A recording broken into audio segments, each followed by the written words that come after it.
आराम से बैठ। हाँ ओए बिस्कुट मिलेगा अभी, मिलेगा मिलेगा मिलेगा।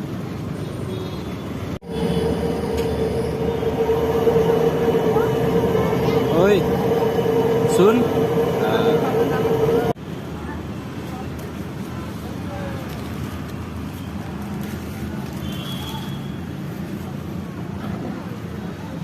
आराम से खा।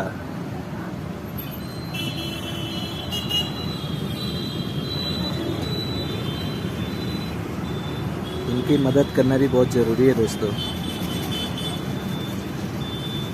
क्योंकि ये मांग नहीं सकते। अभी ये आते हैं, उसके बाद मेरे 2 आते हैं।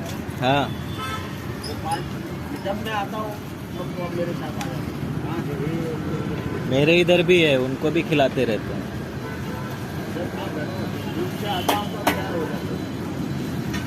मेरे से क्या जैसे आया तुरंत आ जाते हैं। वो बैठा रहेंगे 6 बजे तक, लोग डालते रहते हैं। वो चले जाते हैं बाजू में, इसका मतलब वो रहेगा तो उसको आने नहीं देगा, इधर मार लेगा, खतरनाक है, काले